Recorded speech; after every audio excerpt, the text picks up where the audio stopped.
স্বামী আপনার কাছে কেমন বুঝেন না? আপনি রোজা রাখবেন, নফল রোজা, স্বামীর পারমিশন লাগবে। আপনি নফল নামাজ করবেন, স্বামীর পারমিশন লাগবে। এত সহজ নয়। এবার হযরত ফাতিমা বলেন, ও স্বামী, আপনি রাগ করেছেন, কথা বলেন না, আমাকে ফজরের নামাজের পারমিশন দেন। হযরতে আলী পারমিশন দিলেন। হযরতে ফাতিমা ফজরের নামাজ পড়ে চলে গেলেন নবীজির বাড়িতে। গিয়ে বললেন, বাবা গো, আজ 3 দিন যাবত আমি আমার সাথে কথা বলে না, কথা বলতেছে না। আমার নবী বলেন, কি মায়েছে, কি ব্যথা দিয়েছ? আমার আলীকে তুমি কোন কথা বলে ব্যথা দিয়েছ? আমার আলীকে তুমি ব্যথা দিও না, কারণ হযরতে আলী হলো আমার ছোট্ট কালে সে ইসলাম কবুল করেছে। আলী হচ্ছেন আসাদুল্লাহ আল গালিব। আমি আলীকে অত্যন্ত ভালোবাসি। এবার আল্লাহর নবী যখন ফাতিমাকে জিজ্ঞাসা করলেন, কি তুমি অপরাধ করেছ? আমার আলীর অন্তরে তুমি কেন দুঃখ দিয়েছো? কি কথা তুমি বলছো? এবার বিশ্বনবীর কলিজার টুকরা ফাতিমা বলেন, নবী গো, ইমাম হাসান হোসেন কান্না করতেছিল, ঘরে খাবার ছিল না। আমি গাড়ি বলেছিলাম, সন্তানের কান্না করতেছে, তুমি কি দেখো না? আমার আল্লাহর নবী বলেন, ফাতিমা, জেনে রাখো, এমন কঠিন কথা তুমি কেন বললে? এ ফাতিমা, এই অবস্থায় যদি তুমি মারা যাও, আলী যদি নারাজ থাকা অবস্থায় তুমি মারা যাও, তোমার জান্নাতে আমি শরীক হব না, আর তোমাকে আমার মেয়ে হিসাবে কোনো পরিচয় আমি দেব না। দেখছেন কারণ?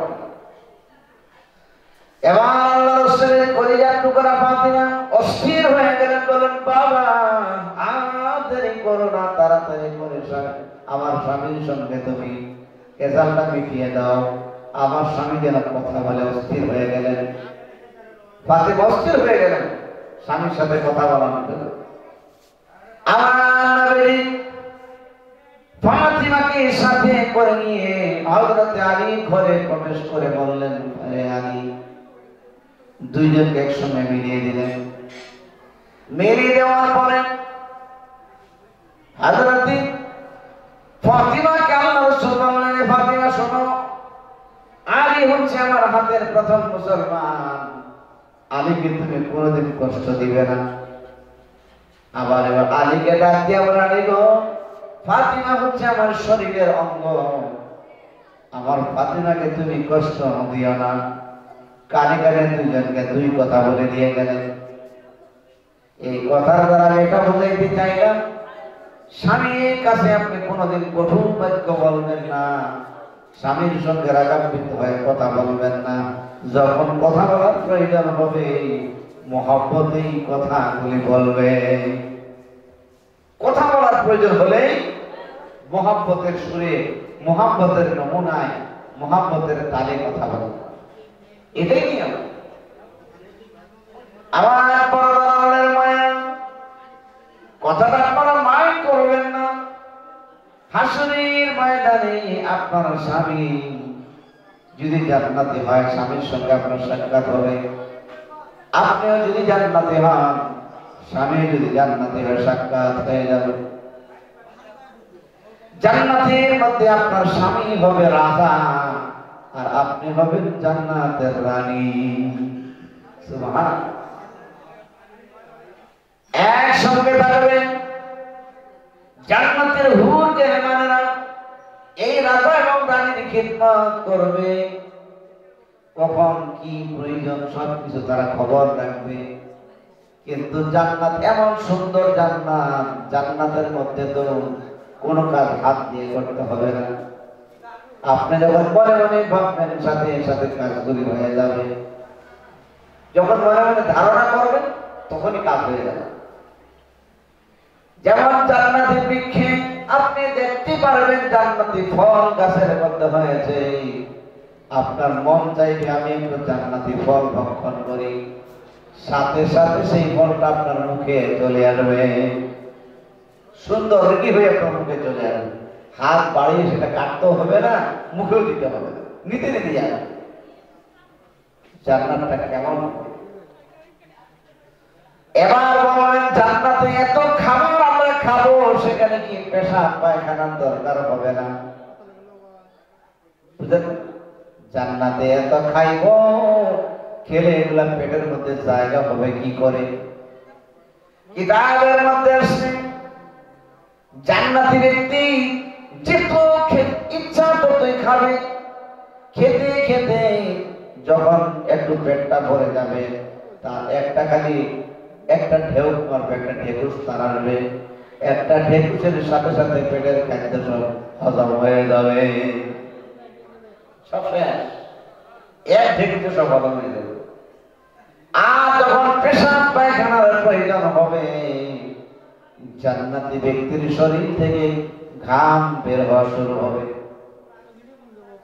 আর ওই ঘামগুলি কোনো দুর্গন্ধ থাকবে না। কিতাবের মধ্যে আসে মেশকে আম্বর থেকেও বেশি সুন্দর সুগন্ধি ওই জান্নাতি ব্যক্তির শরীরের ঘামগুলি হবে।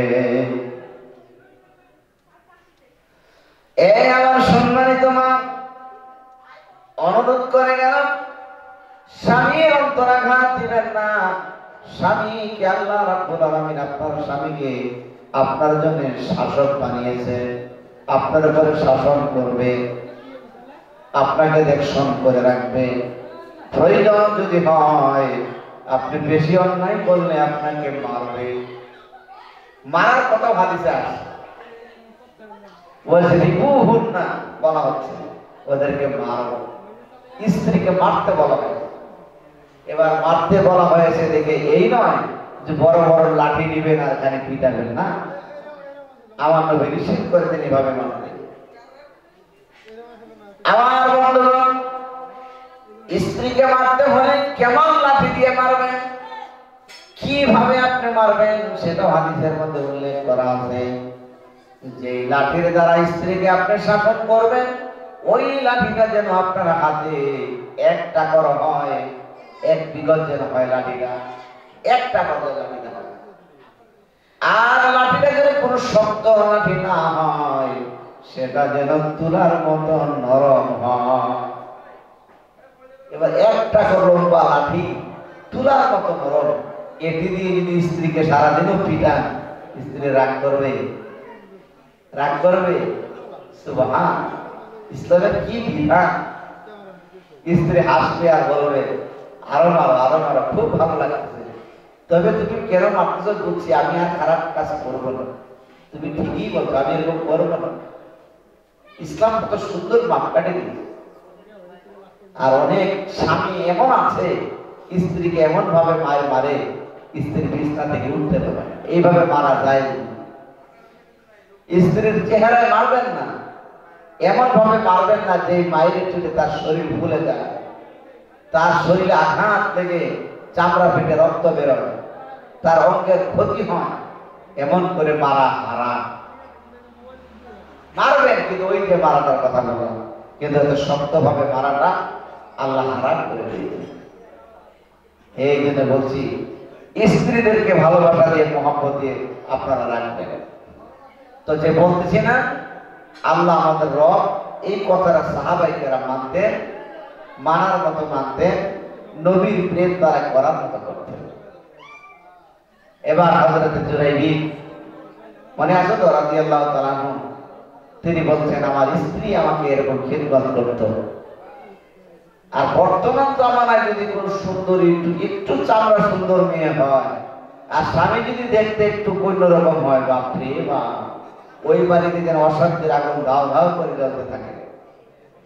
স্ত্রী স্বামীকে পাত্তাই দেয়, সেও বুঝে না যে আমি এবারে কি যে কথা বোঝা না, যা দেখছি জমিনে তাই বলছি। তুমি হাজারো সুন্দর হও, একটা পুরুষ যদি কালো খুঁজছে হয় তুমি কখনো তার সমান হতে পারবে না। পারবে কি? কখনো পারবে না। তার উদাহরণ আপনাদের এই যে রাস্তা, ফাঁকা রাস্তাতে, এই রাস্তাতে ট্রাক চলছে, বুঝলেন, সাইকেল চলে, মোটর সাইকেল চলে, বাস গাড়ি চলে, ট্রাক চলে, টেম্পু চলে, টোটো চলে, কত কিছু চলে। এবার এই যে ট্রাক শত কুইন্টাল মাল নিয়ে সে রাস্তা দিয়ে গতি করছে, চলছে, যাচ্ছে।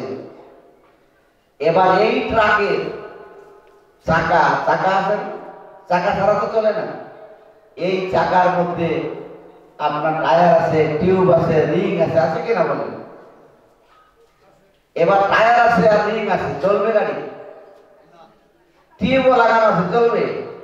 হাওয়া দিতে হবে। এবার টায়ার, আপনার গাড়িটা মানে টায়ার আছে, রিং আছে, টিউব নাই, গাড়ি চলবে না।